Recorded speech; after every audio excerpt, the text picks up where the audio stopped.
Bonham, how's everybody doing? Good to be with you. It's a beautiful day out there. It really is. So I started nice and early in El Paso, Texas yesterday. I wake up every morning and I try to get a run in. One, to just physically try to stay fit. I'm in my 50th year on this planet. And we've got 3 little kiddos at home, and I want to make sure that I can do my best to keep up with them insofar as my body will allow me. And so I run every morning just to try to stay fit. But the real benefit is a mental and a spiritual one for me.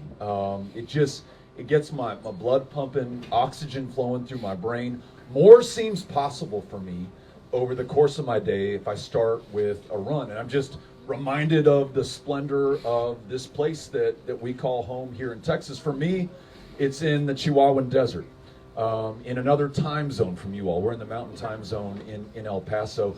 4,000 foot elevation, so my lungs are really working compared to the folks here in Bonham. No offense, but you guys are closer to sea level.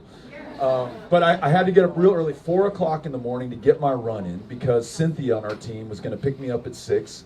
We're going to go to the airport, fly into Dallas. We had an event last night in Fort Worth, which was just phenomenal. It was outdoors with bands, and these clouds were massing, and we were worried that rain would start breaking and falling down on us, and it held all night. Maybe a sign, I don't know. I was looking for one, and I took it, and great night.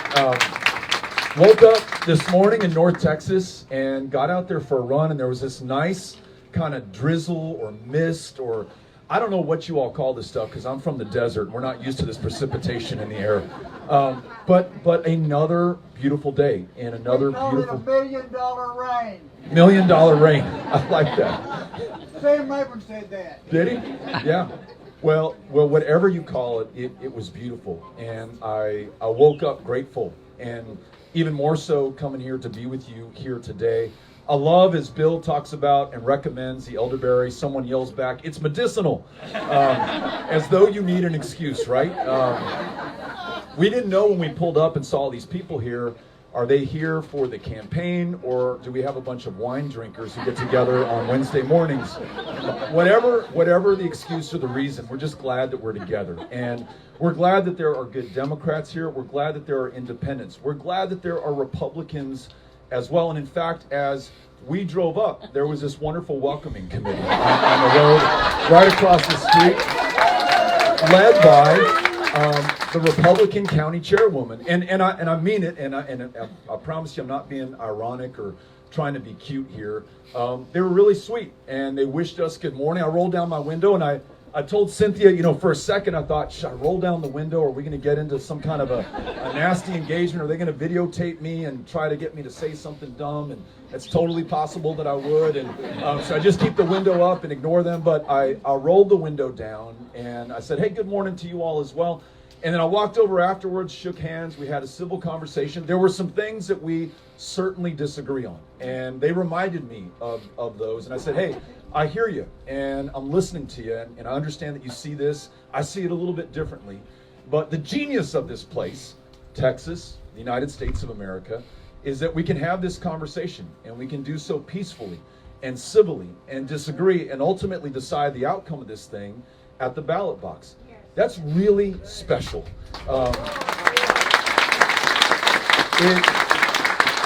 It sets us apart from so much of the rest of the world.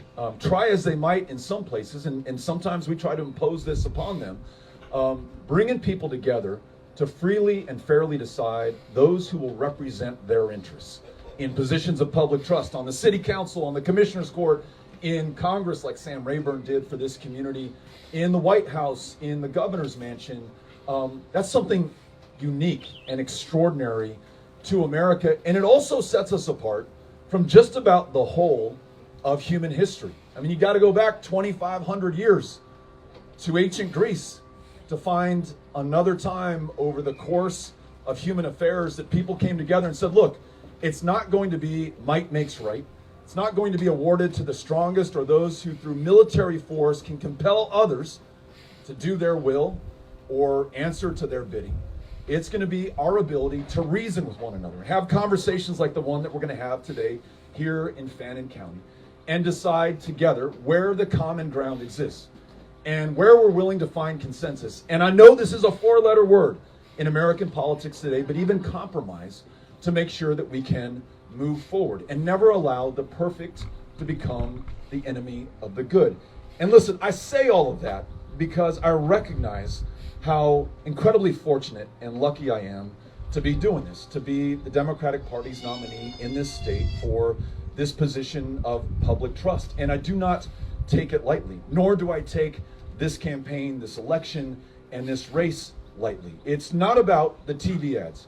It's not about the money that we raise, although we need it to reach the voters who will decide the outcome of this thing. It is ultimately about people and conversations like the one that we're about to have here today. I come here to introduce myself to those of you who I've not met before, to share with you my vision for what I think we can do together for the state of Texas.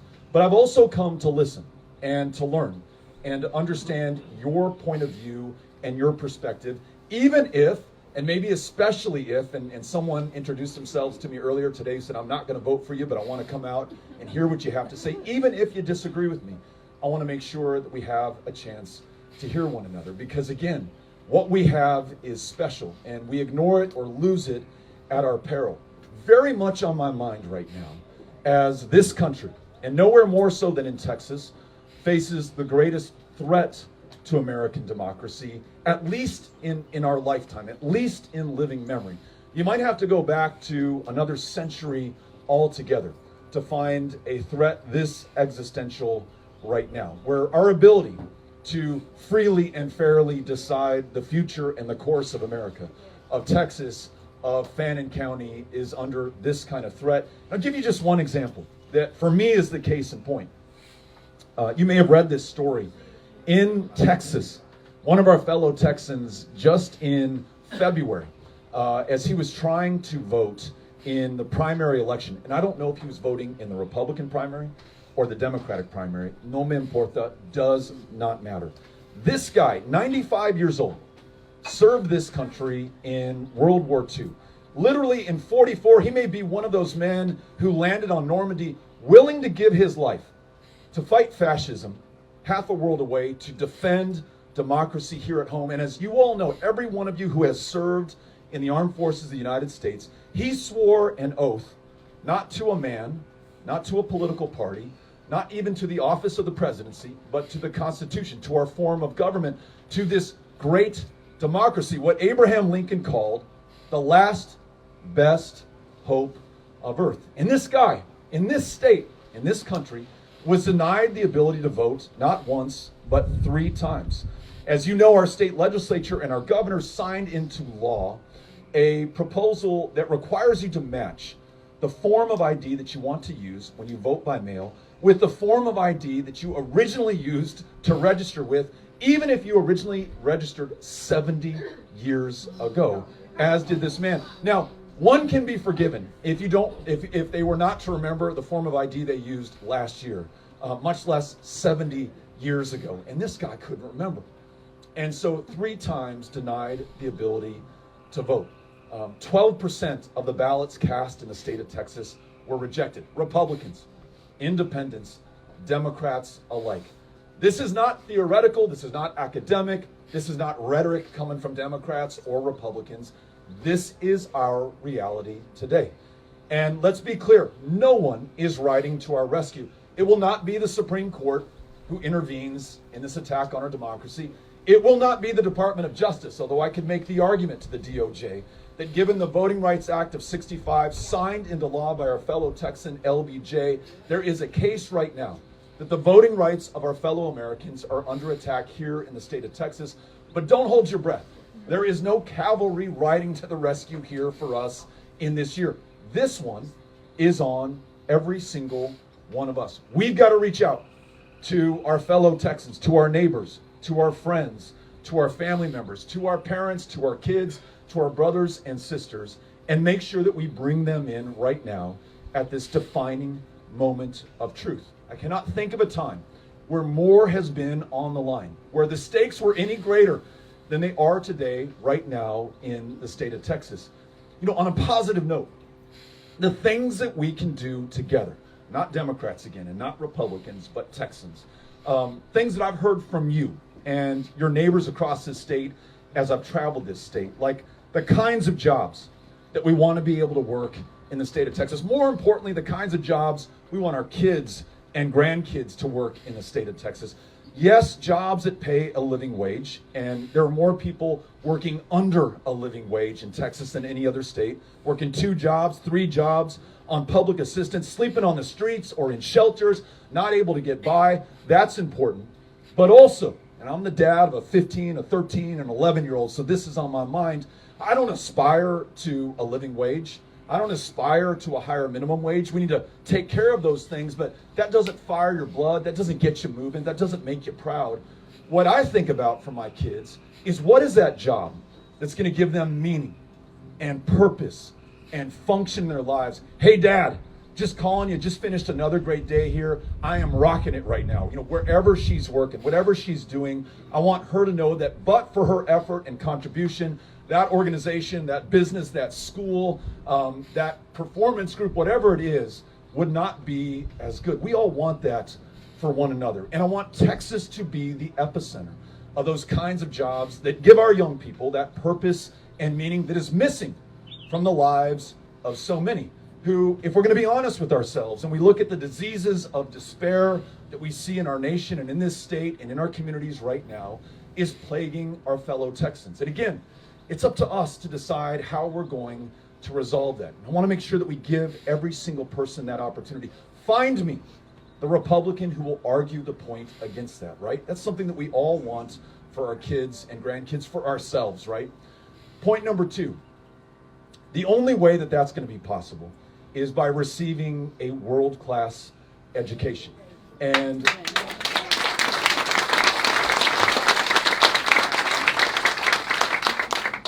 you can, and I can, still remember and refer to the teachers and educators who broke through for us and changed our lives forever after. For me, 6th grade, Mesita Elementary, El Paso, Texas, Mrs. Strummer, who insisted on calling me Robert. She said, you know, Beto is not a dignified name. I don't think anyone's going to take you serious in life if you keep calling yourself Beto or your friends refer to you. You must call yourself Robert. And she insisted on doing that. My friends would make fun of me, call me Robert in my funny voice when we're out on the playground. But you know what? She really believed in me, and she stuck with me, and she helped me to believe in myself. And I credit her more than anyone else in my life with unlocking a lifelong curiosity and love of learning and thinking about what's next, what's around the corner, what can we do, what's exciting about being alive and on this planet right now. There are so many Mrs. Strummers in this community, probably with us right now in this audience, people who are literally making the difference in the lives of those kids who are in front of them, or those librarians who welcome them in to check out a book, or the speech language pathologist, or the counselor, or the folks who make public education possible. But despite their extraordinary effort and the value that they provide in the classroom and in the schoolhouse, we are not getting the job done in the state of Texas. You look at this state against any peer state against which we could compare ourselves. California, Florida, North Carolina, Virginia, Illinois, New York, they are all ascending as we are sliding. I'll give you an example. 7 out of 10 fourth graders in the average Texas classroom cannot read at grade level. And unfortunately, it's a pretty damn good predictor of their ability to graduate from high school, to get any post-secondary education, to earn a living wage when they're competing for the jobs that we're creating here in the state of Texas. And then beyond the things that you can measure, that function and purpose that we want for them in their lives, that is a little bit less attainable when you don't have the quality of education that you need. Now, that's not the fault of the teacher. It's not the fault of the parent. It certainly isn't on those kids. And it is not something that we fix in the 4th grade. I think you all know that. We don't fix it in the 3rd grade. We start to address it when that kid is 3 or 4 years old, doing what many other states have done, like investing in universal all-day pre-K, so that we're learning to read at a very tender age. We're learning to socialize. We're learning those skills of democracy, of civility and sharing and compromise, and seeing one another not as our fellow enemies, but as our fellow Texans and our fellow Americans. When the average teacher in Fannin County, and I just looked this up on the way down, is underpaid to the tune of $15,000 a year against the average teacher nationally. I want to repeat that. We're $15,000 down in Fannin County just to get to average. And as my fellow Texans, you know that we're not about being average in this state, but just to get to par, we're $15,000 down right now. No wonder those teachers as well are working a second job or a third job. No wonder those teachers are leaving the profession in record numbers. 50% of Texas school teachers leave the profession within the first 5 years. My 11-year-old in 5th grade at Mesita Elementary, the same school that I went to, he has had a substitute teacher every single day of this school year, and not one. He's had 3 or 4 different substitute teachers doing their best. But I guarantee you, he and his classmates are not getting the quality of education they would have if he had a permanent teacher dedicated to that classroom. So here's a proposal I hope that we can all get around. We are going to pay our teachers what they are worth, their full value, so that they're focused on just one job, those kids in front of them in that classroom, and drawing forth that lifelong love of learning that's in every single one of them. We're going to listen to them as the professionals that they are when they give us advice on how to improve the quality of that classroom, like canceling the STAR test, which in no way improves our ability to deliver education for those kids. It doesn't measure effectively their potential, their performance, or the effort expended by that teacher to connect with them. And after 2 years of a pandemic, where so many of these kids have lost a grandparent, where their folks have lost a job, where they've been through trauma that all of us can only imagine. Imagine what that would have been like if we were 11 or 12 years old right now. Those teachers are a lifeline, and I want to make sure that we keep them in the classroom and that we spare no expense to do so. Third idea that I think can bring us together on the positive is expanding Medicaid in the state of Texas. We are the least insured state in the country right now. And listen, even if you do or don't know all the particulars of Medicaid expansion, or if saying that we're the least insured state in the country is an abstraction, the way to bring that home is to listen to our fellow Texans who tell us what it's like to have diabetes or glaucoma and not be able to see a doctor, or fill a prescription for the insulin that they need that keeps them alive, that was invented more than 100 years ago and costs almost nothing to produce, but will cost them out of pocket $600, $800, $1,200 a month just to stay alive. Not only is that immoral, it's incredibly expensive for all of us, because when that person's suffering becomes too much for them to bear, ultimately at some point, insured or not, they take themselves to the hospital, where the outcome is not going to be as good as it would have been if they'd been able to get in earlier, if they'd had insurance, if they'd had medication, if they'd been able to see a doctor, and it's going to be far more expensive. Is it $50,000? Is it $150,000? God literally only knows. But it's not as though that bill disappears when they can't pay it.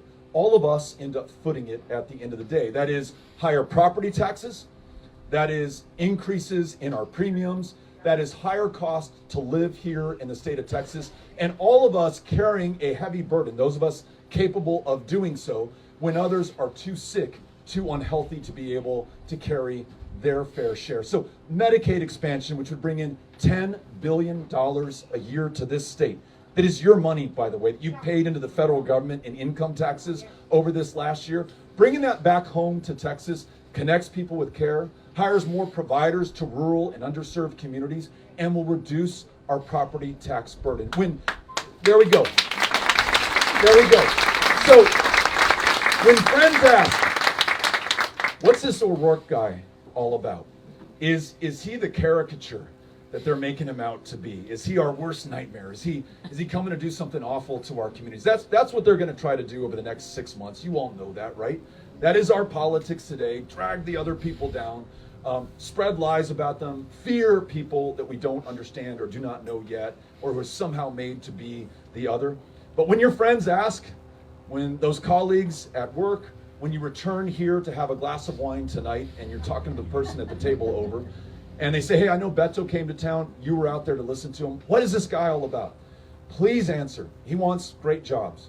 He wants world-class schools, and he wants to make sure everybody can see a doctor. I think at a time that we have a governor who is trying to drive us ever further apart, exacerbating every division and difference that exists in the state of Texas, pitting us against one another on every culture war issue that you can name. Amen. That ability to find the unifying purpose in who we are as Texans, the things that we can do together. We will not agree on everything, but I bet you we can all agree on great jobs, world-class schools, and the ability to see a doctor. Please tell your neighbors that's what this campaign is about. And if you're a Democrat, an independent, or a Republican, you are welcome to be part of this campaign. In fact, we need you to win, and we need you to get Texas on the right track. How does that land with you all? All right. I think we're on the same page there. Last thing that I want to say before we turn the microphone over, you may also be asked, but why should we change course? Why do we fire the guy who's in there right now? And let's not assume anything about anyone and what they know or don't know or how they might feel about a given issue. Look, in 2018, when we were together and I was running against Ted Cruz, when the issue would come up, I'd say, you know what? You've already formed your opinion of the guy. There's precious little that I can add to that, right? You love Ted Cruz or you hate Ted Cruz. There's no in between, right? However, if you don't understand the cost of Ted Cruz to your community, if your rural hospital has closed down because that guy did not stand up and fight for you in the U.S. Senate, instead he used that position of power to literally shut down the government and make it harder for people to get the federal services that they're paying their tax dollars for. Well, listen, we need to draw the connection. We need to make sure that people understand the consequence. We left votes on the table in that election, and we only lost by 216,000 over more than 8 million cast. So let me make sure that I'm very clear about the cost and consequence of Greg Abbott. You understand the ways in which he's trying to tear us apart, that he's targeting the most vulnerable, literally, among us in our communities. But I want to center my remarks on one thing that is happening right now that literally touches every single one of us. And that's the cost of living in the state of Texas.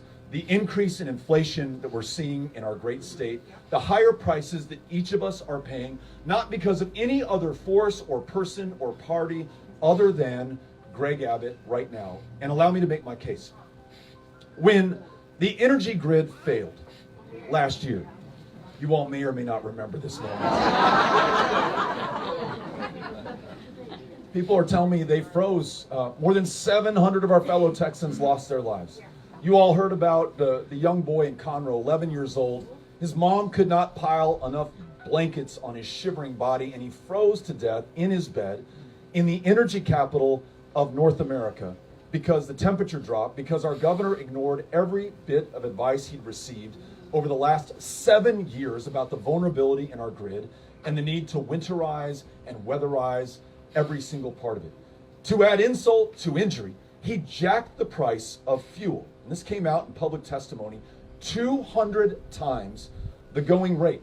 It benefited absolutely no one but the CEOs and shareholders of the energy companies. $11 billion in profit was made over 5 days when you had no electricity, no heat, and no water because your pipes had frozen. That $11 billion, which is illegal under state statute, at least as far as I read it, was not only not clawed back by the governor, but the bill was sent to you. You are paying $50 more on average per month for electricity in this county against what you were paying before the grid disaster, before the governor allowed these people to rob us at gunpoint, almost literally, when our lives were on the line.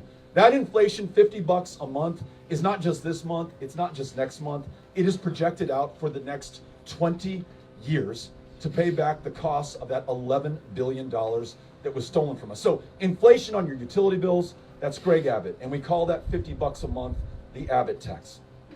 Second point, in rural communities, you need to know that Greg Abbott vetoed the Universal Service Fund. What's the Universal Service Fund for those who don't know about it? This is a Sam Rayburn era, LBJ era idea to subsidize rural telephone bills because it's expensive to string out the cable and the lines to farms, to ranches, to people who don't live in big cities.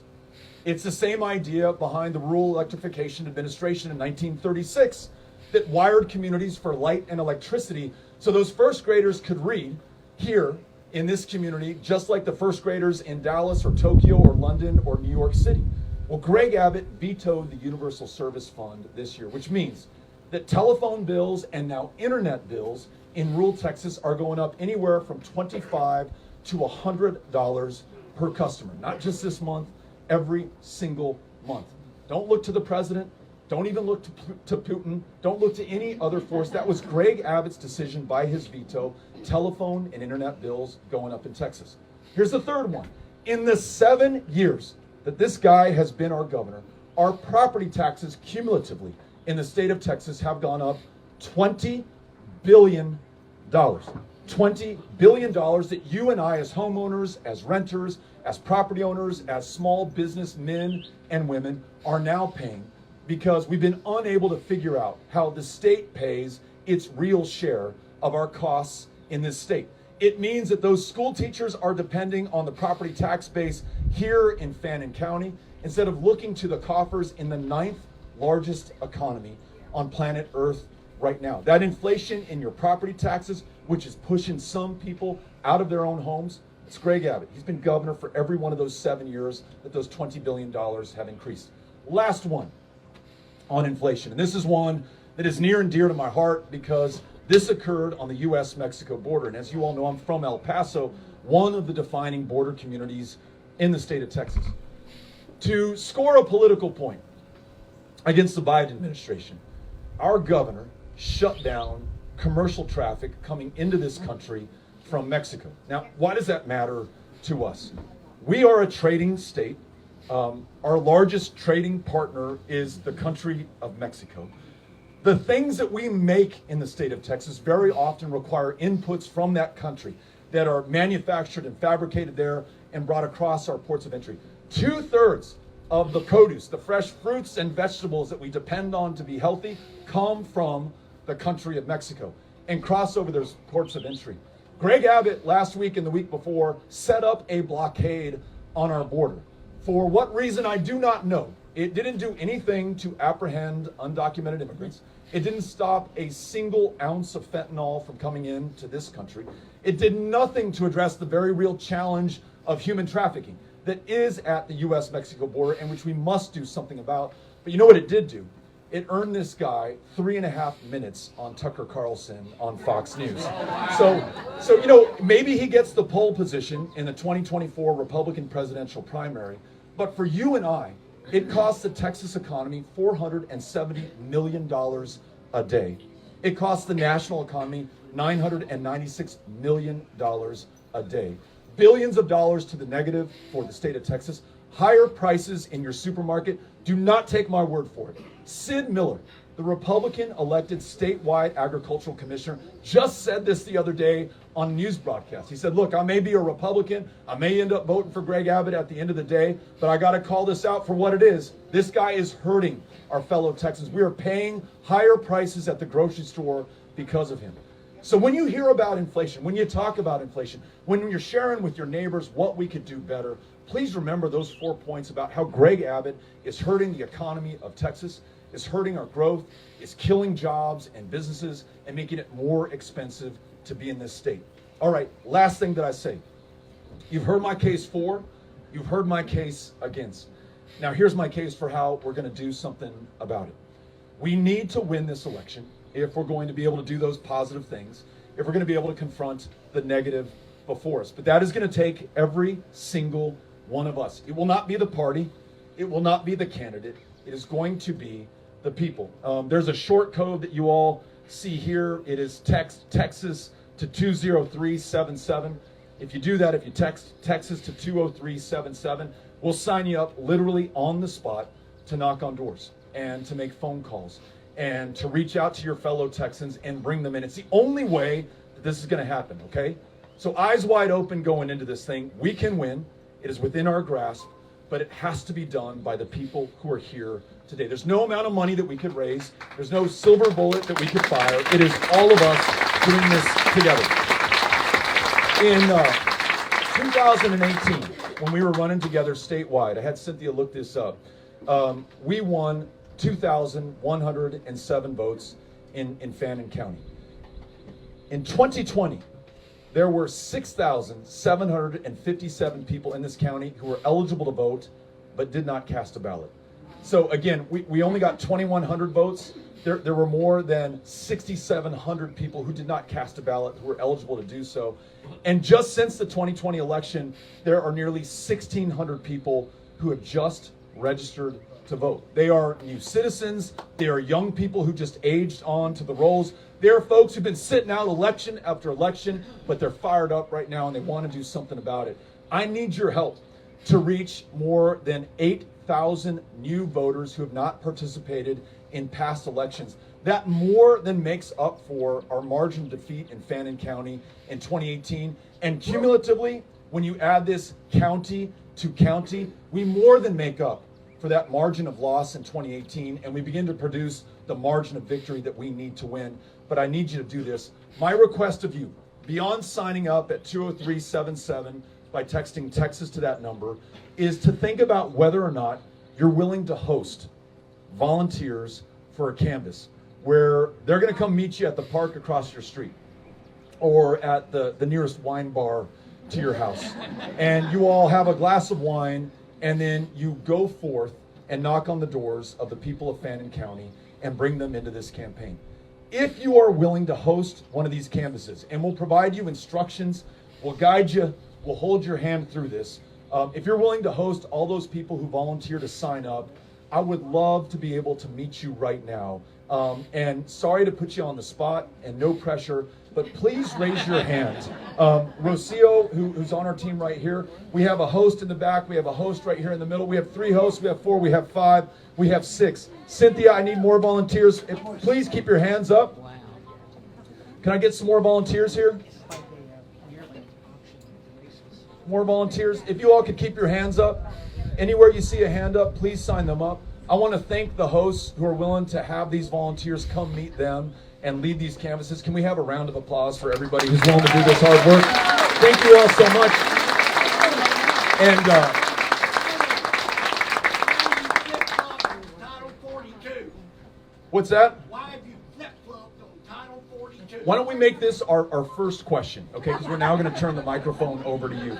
And Cynthia, I don't know if you've seen her. She's been trying to edge me off of the microphone to get it over to you. I'm sorry I was so long-winded, but I had a lot on my mind and I wanted to share it with you. Gentleman asked about Title 42. What the heck is Title 42?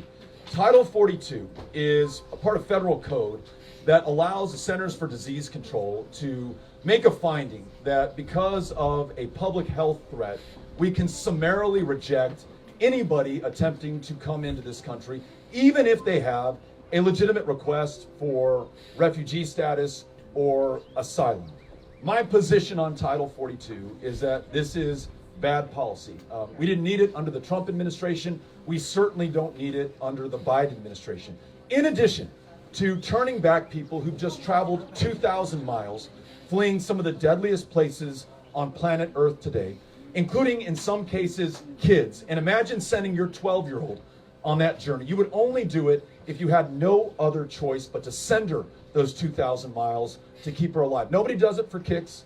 No one does it to steal benefits or to take somebody else's job or place in American society. You do it because you have no other choice. Probably what 5 generations ago the O'Rourkes were doing as they fled famine in Ireland to come to our maritime borders here in the United States of America.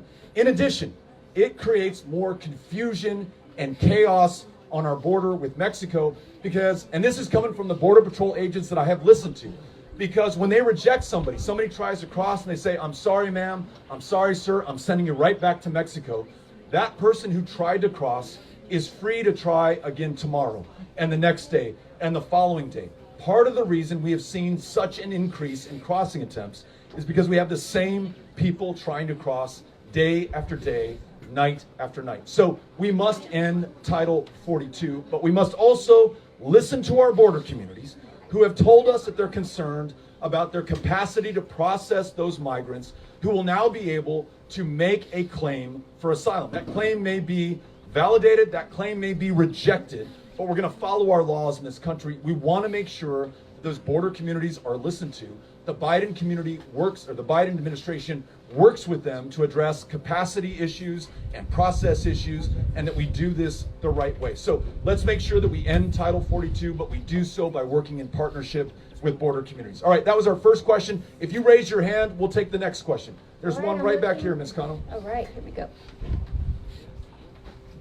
Together, my wife Judy and I have 37 years of experience as court-appointed special advocates working with abused and neglected children. It's a complicated problem, but you can make a simple solution. 3 things that need to be done. Lower the caseload, lower the caseload, lower the caseload. It should be around 15. It is about 35 per person. Wow. I've had social workers who were so dedicated to have their own children that would do a home visit with me on 2 o'clock on a Sunday afternoon right after church. It's not that complicated, and that will help eliminate some of the turnover. So that is a very simple proposition. Additionally, you need to come up with more support for foster parents. The system they go through is Byzantine. So those are my 2 suggestions. Thank you for being here. Thank you for the comment, and thank you for the work that you and your wife do. I cannot think of anything more important. And you're a great example for the rest of us. We were at a meeting like this in Abilene, and at the end of it, a young lady came up to us, and she's a CPS caseworker.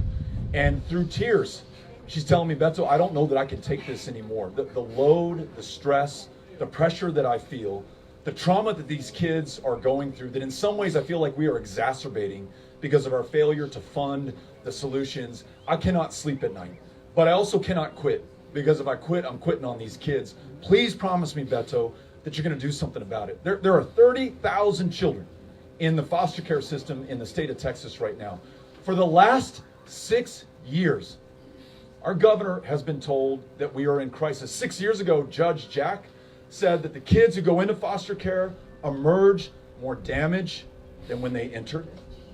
Over the years, she has cited examples of kids sleeping under the desks, on the tables, and in the hallways of CPS offices.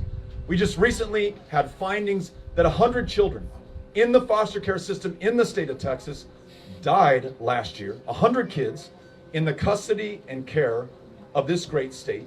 Hundreds more were trafficked. I know it's a hard thing for us to think about and to hear, but if we do not name it, we don't confront it, we will not change it. They were trafficked. Their bodies, 11 years old, 12 years old, rented and sold to other people in this state under state supervision and care. That same judge, 6 years after her original finding, told Greg Abbott, this situation has gone from bad to worse. But does he focus on that? No, here's what he focuses on. If you have a transgender child, he is coming after you for child abuse, and he promises to prosecute you and pursue you until he takes that child from your home, and under our state laws, every other child in your home. And listen, I've met so many of these kids. I've met so many of their parents. There are families that are no more loving that I have found under the sun than those families trying to negotiate one of the most difficult things that as a parent I can imagine. And the last thing that we want to do to that kid, the last thing that we want to do to their family is to tear them apart. That's exactly what the governor is doing right now. So we have a chance to stop this bad stuff. We have a chance to fund the caseworkers that we need, the social workers that we need, and to ensure that there's real accountability and oversight in child protective services in the state of Texas going forward. Thanks for the question. Appreciate it. To your right, over here to your left. Thank you. Thank you. Governor-elect. Thank you.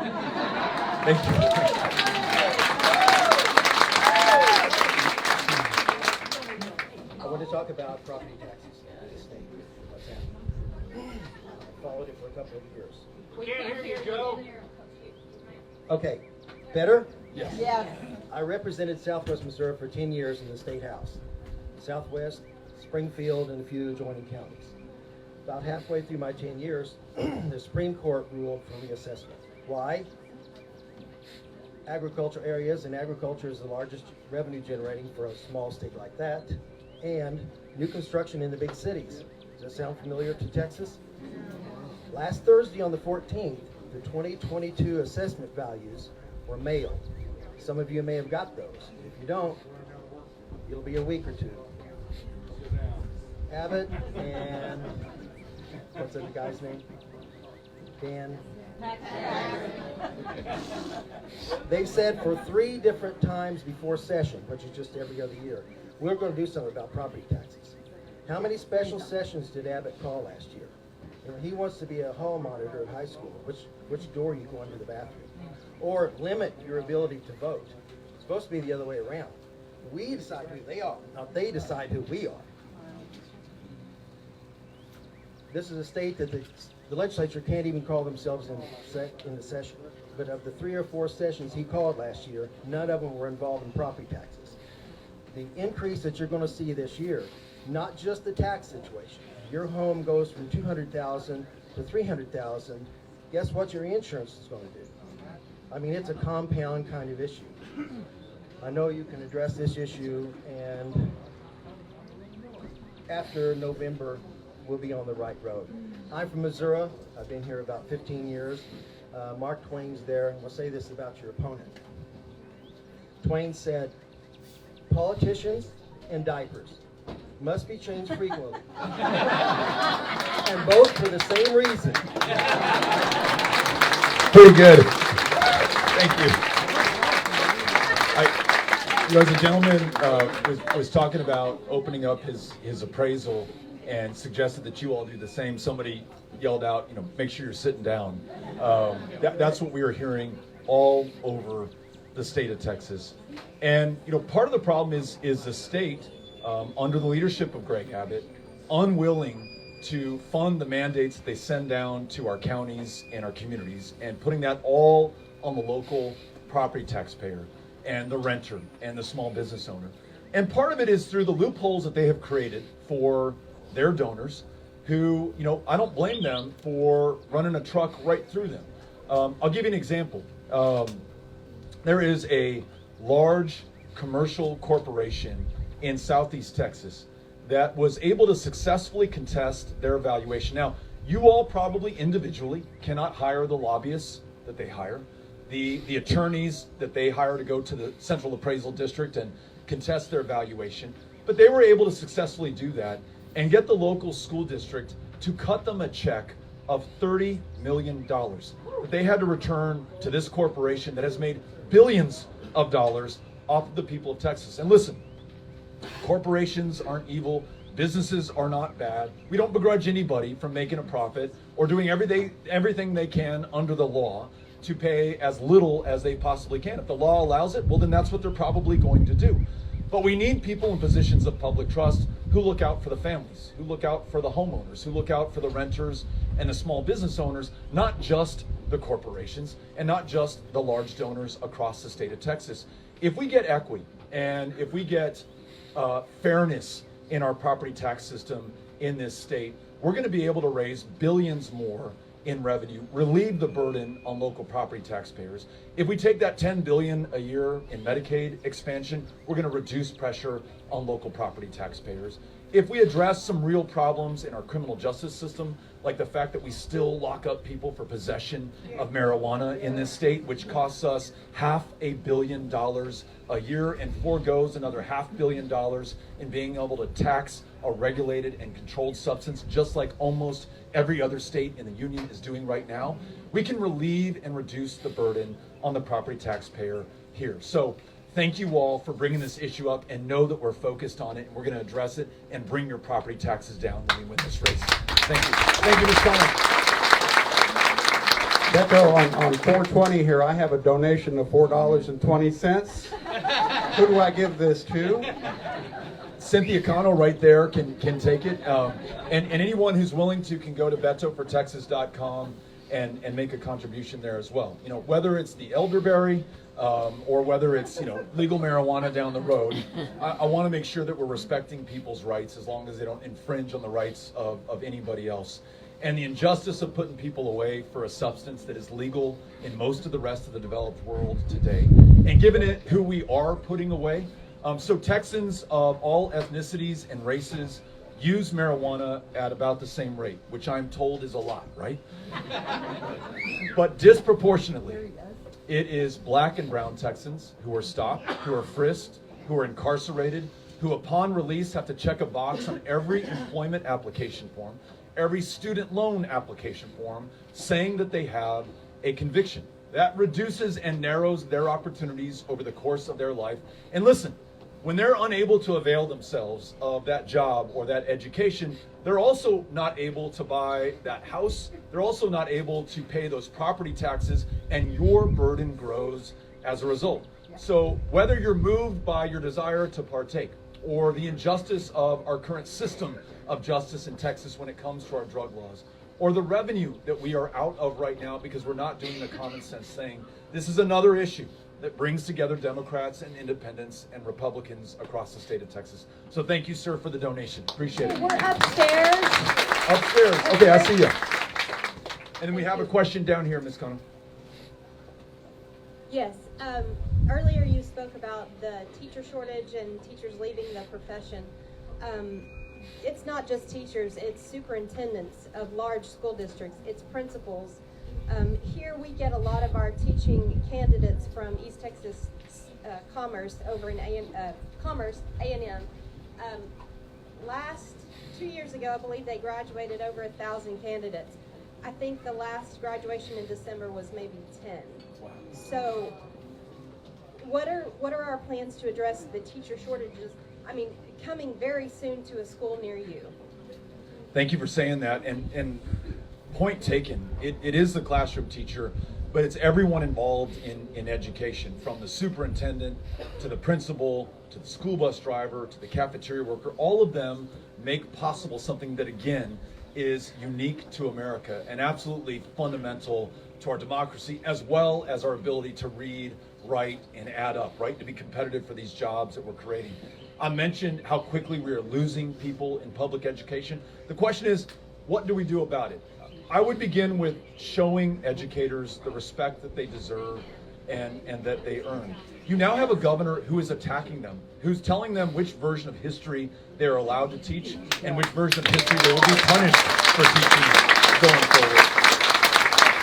I mentioned the STAR test earlier. You know, that high stakes, high pressure test is pretty unique to the state of Texas. I don't think any other state requires passage of something like the STAR test to be able to get your high school diploma, but you do it here in Texas.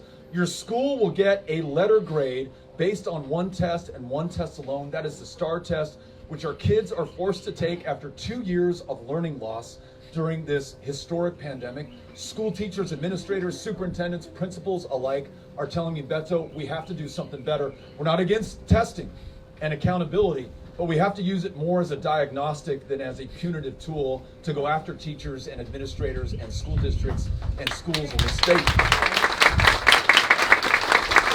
Respect must also be shown to those who preceded us, right? So the retired teachers who put 20, 30, 40 years, the best years of their life, into those classrooms and into those schools since the year 2004.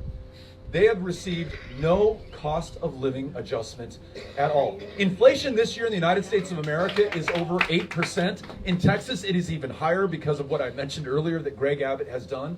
Those teachers on a fixed income, who in addition, y además, were punished, not able to take Social Security that they have earned as though they were going to get filthy rich for being teachers. We got to make sure that we increase that cost of living adjustment each and every single year, because the cost of living in Texas is increasing each and every year.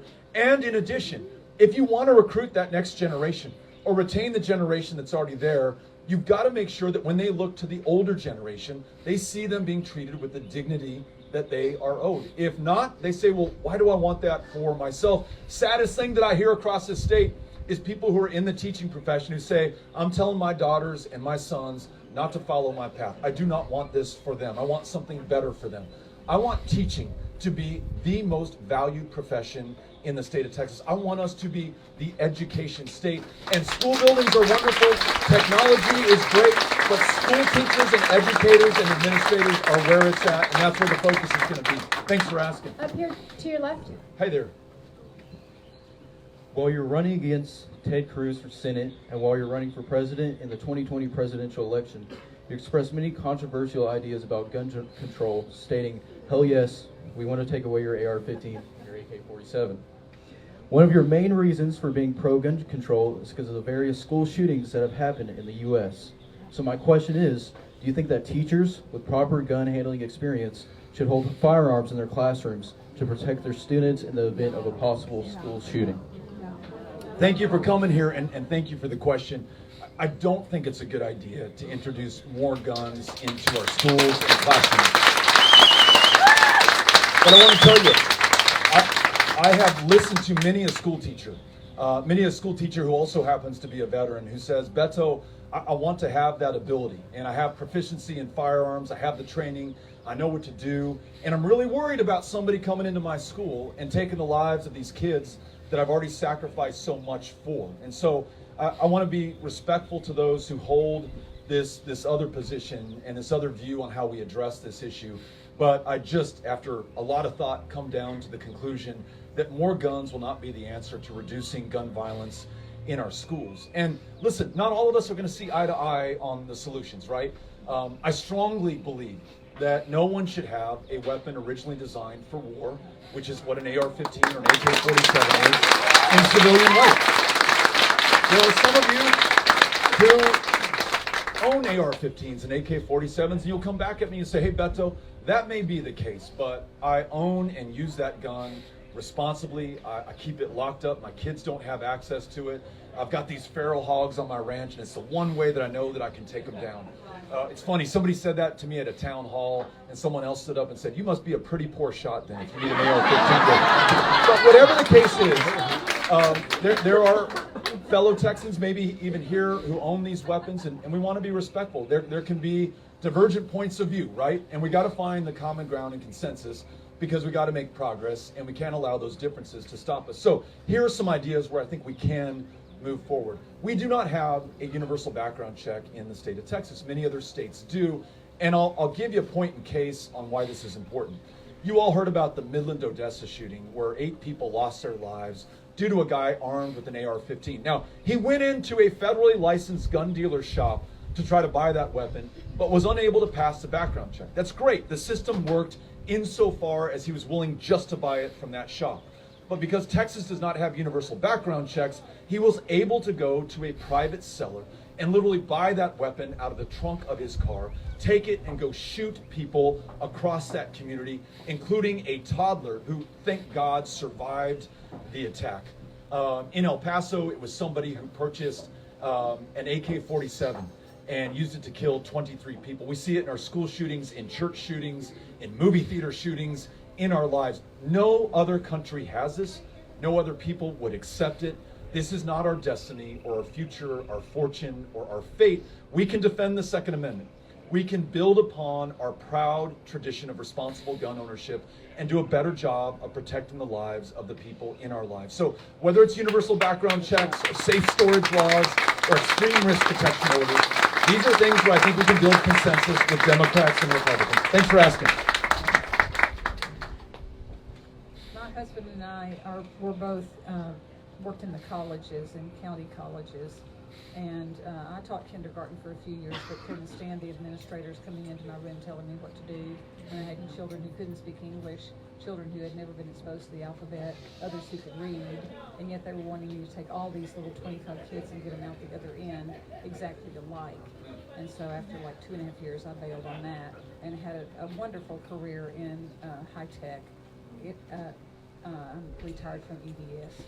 And at any rate, when I married my husband 20 years ago, he worked for the college in Brookhaven and suggested that I work for Northlake because that was right there in Irving where we lived. Well, I only had 23 years in Social Security, so they take $259 a month from my Social Security to make up for that windfall of having 2 retirements.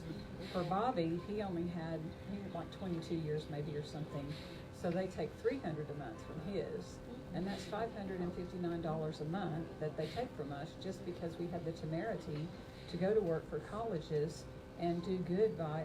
I'm also retired from the Texans Can Academies. I worked there for 4 years in development. And so anyway, I just feel like it's unfair and un-American that they would penalize us in that way. And I've heard that they're going to work on getting that changed for the people who are currently working. but for the retirees, they're only gonna give us like $100. Well, what's with that? Can you please work on that? You got it. You got it. I'm driving a 15-year-old car. I need a new car. You know, part of the reason we have these town hall meetings is to build up a healthy dose of fear in me, because I know if I face you as governor and I have not fixed this, that we're going to have problems.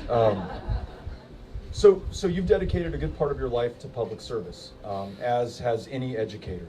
You know, those nurses that we were so grateful for at the beginning of the pandemic, they're burned out right now. They're stressed. They're seeing their colleagues who become travel nurses making 2 or 3 times what they're making. They went from a 1 to 3 patient ratio to 1 to 6 to 1 to 7 to 1 to 8. They're going to leave as well. Police officers, sheriff's deputies who don't have the resources that they need to effectively do their job and find themselves very often forced to address issues that are not criminal justice in nature: homelessness, mental health challenges, challenges that we have in our homes and with our families.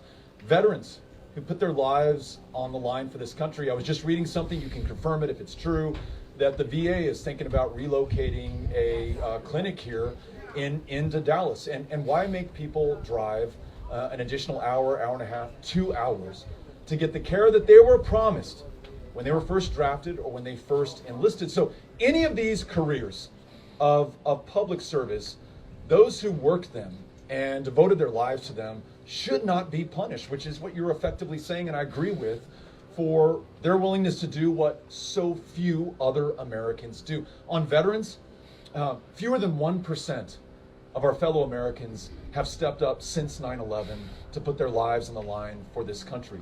And yet the wait times that we have at our VAs, the difficulty that those guardsmen have right now who've been deployed to the border by Greg Abbott in getting their earned educational benefits, the fact that because this is a state mission that has no grounding in any need or crisis, they earn no future benefits towards the post 9/11 GI Bill or retirement or anything else.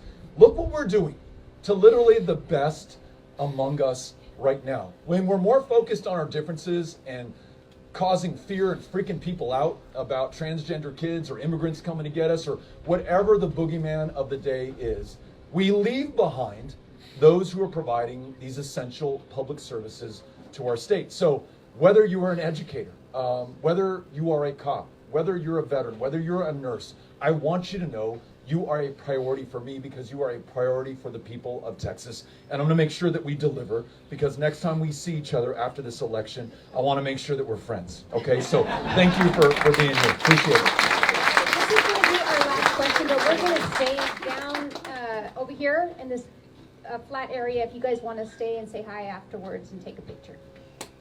Thank you.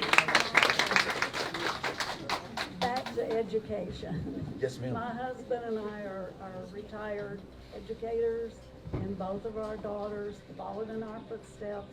One of them texted me this morning to ask me to ask you about education, and you've talked a lot about it, but our question right now is, how would you confront this attack on curriculum and book banning that's going on? It's just insane. So the questions about this attack on curriculum, I mentioned earlier that the governor's trying to dictate to teachers who did not get into the profession for the money or the fame or the glory, and who very often are working a second job to make ends meet, and in addition are out of their own pocket paying for school supplies for the kid who forgot or is too poor to buy them on his own, sometimes buying that third meal of the day when the kid's on free and reduced breakfast and lunch. That teacher's now being told by the governor, who last I checked is not an educator himself, did not teach in our public classrooms. That person's trying to tell her or him what they can or cannot teach.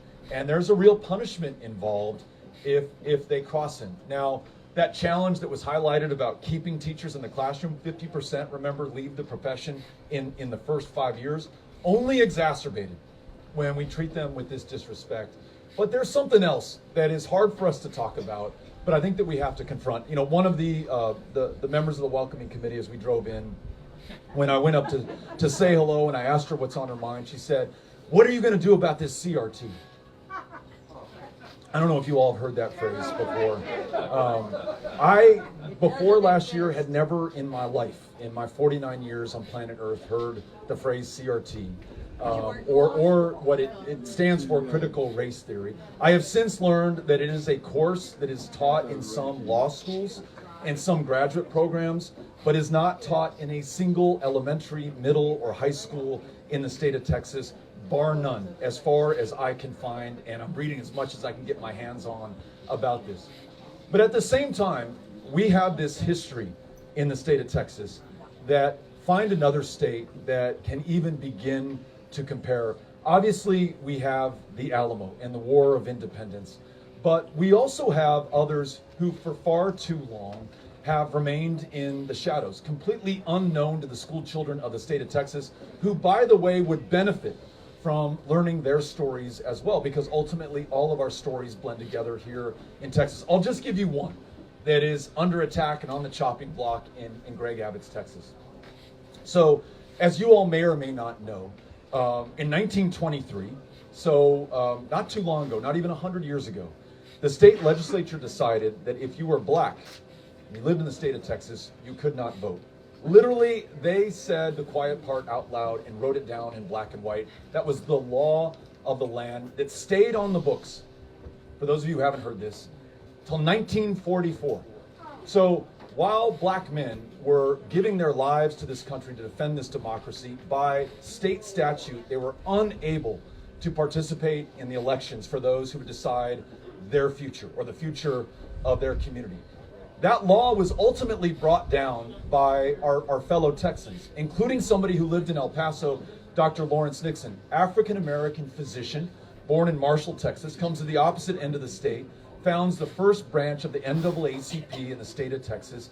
With the NAACP, contests the all-white primary in Texas, wins 2 signal Supreme Court victories that ultimately bring that down in 44 and pave the way for the first Texas governor, LBJ, to sign into law the 1965 Voting Rights Act.